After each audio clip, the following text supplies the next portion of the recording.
Hey lovelies, welcome to another video. Today I have a Q&A for you guys. I have a few little questions that you guys left me in the comments and I thought I would tackle them today. Also, considering I have been sick for a week, my brain has just been mush. So let's do this. So first question, and I've kind of set them like in order of topic, I suppose you could say. So it kind of goes in chronological order. You'll see what I mean. This question is from KG Anthropology as well as James. James is our mascot. If you don't know James, what are you even doing? And they asked me, how did you meet hubby and how many kids would you guys possibly have? The second part is only from KG Anthropology.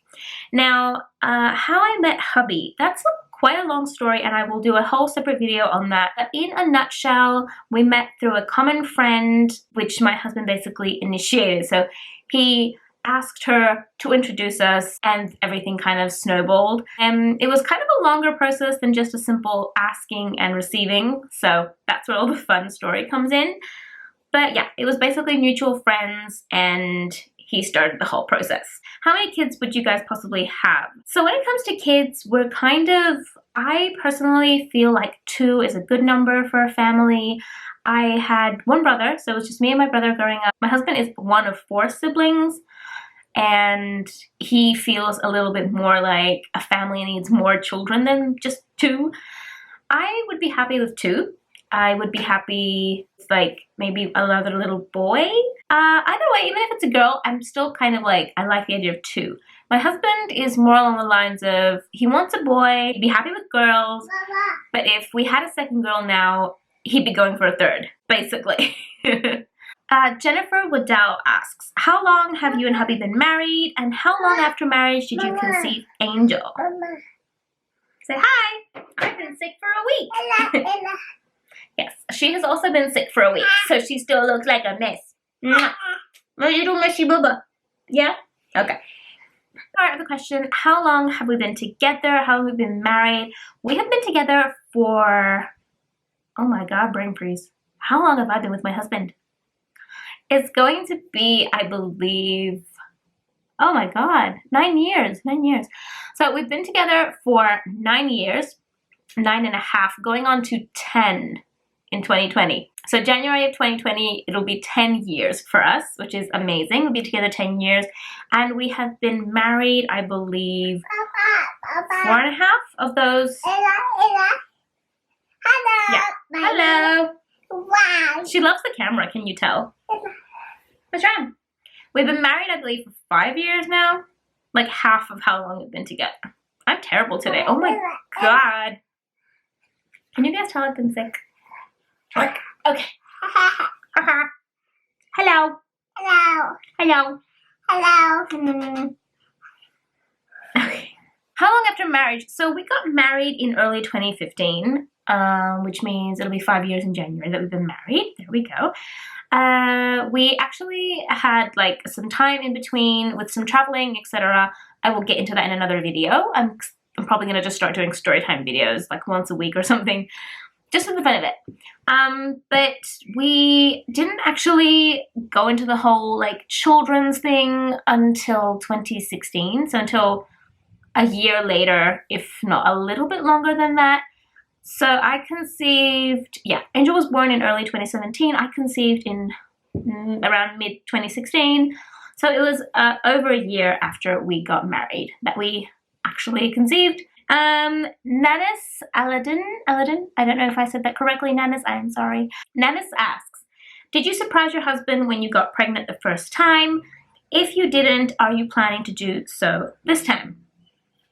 So the first time around, I didn't really get to surprise him. I mean, he was surprised generally because he didn't expect it to happen so soon. We conceived like really quickly. It was, yeah. So I simply told him. It was more of a, oh honey, can you just come in? And we were living with his parents at the time, so there were people around, so I couldn't really do much without everyone else seeing it before him. So I kind of just got him to come inside because I wanted a word and showed him the test.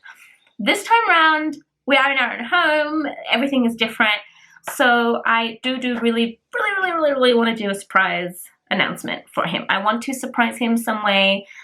And yeah, I think that's going to be one of the most fun things when I do get my positive. It's like figuring out how to tell hubby. That's going to be hilarious. Phoebe Bennett asks, was Angel named Angel throughout your entire pregnancy? What were other name choices for a girl or boy? So Angel was named Angel pretty much from the get-go. From the moment we knew we were having a girl, basically. And even before that, it was pretty clear. So this all comes down to the fact that in Greece, the tradition is that you name your first child, and usually your second, after your husband's parents. So since our first was a girl, we named her Angel after my mother-in-law, so Angeliki. And if we had a boy, or if it was a boy, we would have named it Ilia after my father-in-law. Also, like, if we do have a boy in the future, we will name it after my father-in-law. If we have a girl, that's a whole other thing. Like, then we get to go into names and yeah. But as far as our firstborn was concerned, whether it was a girl or boy, we were pretty much like one or the other. So names were already decided. Next question is from Expat Mummy in Sweden, and she asks, what are your next steps? Fertility treatments after 12 months. Sorry guys. Fertility treatments after 12 months, the Australian system, how it kind of works in these situations, and how long did it take to conceive your first? So Angel was conceived pretty much from our first try. We barely stopped avoiding getting pregnant, basically. We started trying, and on the first try, we got pregnant. And the only trying, like real trying we did, as far as tracking was concerned, was just knowing I had a 28-day cycle. And I probably ovulated around the 14th of that cycle, the 14th day. That's about it. As for next steps, fertility treatments, honestly, I feel like we're probably going to allow us some time, probably until the end of the year. We're not going to go into too many things. I am going to be doing 21-day progesterone blood work this cycle. Other than that, I really, as far as fertility treatments, etc., we don't really have the financial capability of going further in regards to like IVFs and like all those kind of things. The only thing that we could probably do would be trigger shots, maybe Clomid, which again, I don't think I have an ovulation issue, so I don't really think there would be too much we could do if it was an issue of needing that extra medical help and not just being a matter of solving some minor issue in regards to my body or in regards to hubby's body, as that is something that we will probably look into once we're done with maybe this cycle, next cycle. I'm thinking the end of the year personally. We would probably go and do some tests on hubby as well and just kind of see maybe there's something wrong on that side, because it's not always our fault, girls. So yeah, but of course in a nice way and not in, you know. But yeah, I also find it really funny here in Australia where you have to wait 12 months. I feel like in Greece, I wouldn't have to wait this long. I mean, if I told my doctor that I wanted to get checked, you know, check hormones, etc., I think he would do it. I don't think he would give me such a hard time. But again, I'm not 100% sure, so I can't really answer that. Because again, I never reached the point of trying for too long. I barely tried the first time. So I think from this point on, the plan is simply waiting out the rest of the year and doing basic blood tests, basic tests for hubby as well. Kind of seeing if, you know, am I ovulating? Is sperm count good? That kind of thing. And then we'll go from there. I don't think, though, that we would financially be able to do too much. And a final question, which will probably need its own video as well, but I did want to touch upon it, was from Sarah Van Heck. And these are all like channel names, guys. How do you deal with negative tests? Like, how do you do it? Was the essence of her question. And I have to say, negative tests get to you. There is no way that they can't get to you. There is no way that a negative test cannot affect you. However, you have to kind of find a way to balance certain things. So yes, it's a negative test. That doesn't mean the whole cycle is gone. And even if the whole cycle is gone, there is always a new cycle. Like there is always tomorrow. We have to realize that one negative test, we see many, like I have seen so many negative tests and so many false positives that you would think, like, some people would give up. But I believe that you need to focus on the fact that there is always tomorrow, and as long as you have tomorrow, and as long as you have a new cycle, and you can keep trying, there is always hope. And negatives are negatives in that moment, and the moment you throw it out, that's it. That negative doesn't exist anymore. You're moving on, whether it's to test another day, whether it's to start planning for next cycle.